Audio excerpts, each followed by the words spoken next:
Here, thank you so much, Pyrotechnics, and those words from Svenskeren. I want to go back to that Fizz because I think it's a little odd that Airwax would go back to picking it. We heard from you and Kikis how it's pretty hard in the early game, and he knew he's going to have a hard time, especially versus Rek'Sai. I just don't really get it. I just think it was a strategy. They practiced a lot, like going with the Fizz split push and then that way winning the game, but it didn't work out in any of these games, mostly because SK was just tactically the superior team, and every time they tried to go for a pick, SK just capitalized and pushed, and even though they managed to get some kills sometimes, the execution was not flawless and they just lost the objectives. Yeah, it's very odd to me, especially since the game was remade. And do you think it was a case of, we only made this one strategy, we have to go with it? Because I feel like SK adapted a little bit more and always wanted to show a little bit more. In the first game, it didn't go that bad with the Fizz pick, so I think they just thought that, all right, we're just going to do it a bit better this time and it's going to work and we're going to win, but it was the opposite. Yeah, it was. What did you make of SK Gaming? Let's take this second game, so the final game, and then the game yesterday, and just kind of their curve after IEM and going into that first place spot. I think today, in the second game now, the SK actually played really good. It's the SK we are used to seeing Svenskeren putting a lot of early pressure, like we saw him at the start of the split, and not just being AFK. So it's definitely a step in the right direction.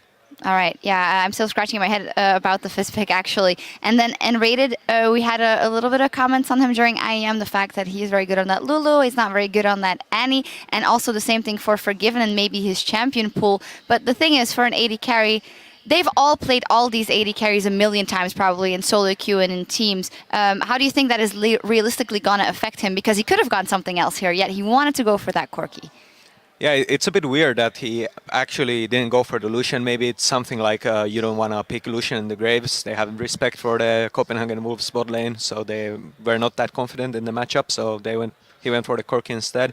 Could be something like he was just spamming other ADs this last week, practicing them because they obviously saw the problem they were having at IM. Yeah, had to level it up a little bit. The same for N-Rated, who we've criticized for a bit, as I said, now going for that Nami. Do you see a growth of N-Rated of the time that you played with him and now, or maybe a difference in the way that he plays the game?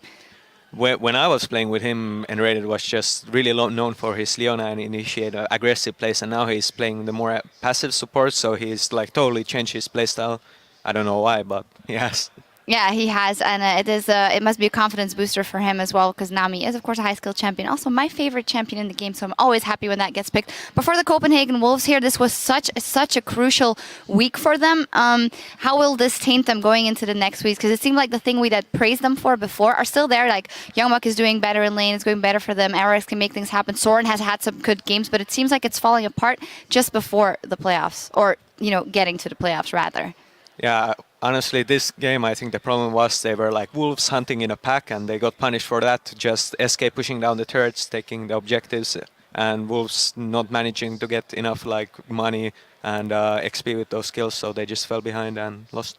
Yeah, we will see how they can well, crank that up if they go into the next week, if they want to secure that playoff spot. Well, coming up after the break, Roccat will try and pick up their second win against Giants as they look to protect their spot in the summer split. That's all happening in just 3.5 minutes. We'll see you then.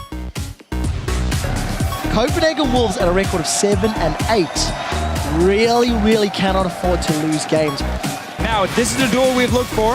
Deathmark does get dodged. Airwax forced to Oh! Airwax is in trouble, and he does get away. Witness slash didn't connect, but Youngbuck eats a bubble. Tibbers locks up Svenskeren. Now Freddy gets a 3-man Soul Shackles, and everybody from the Wolves is forced to split. Flashing away from the charm, Youngbuck is trying to get in range. His Slicing Maelstrom does get a few, but is exhausted and the damage is mitigated. SK Gaming convincingly defeat the Copenhagen Wolves.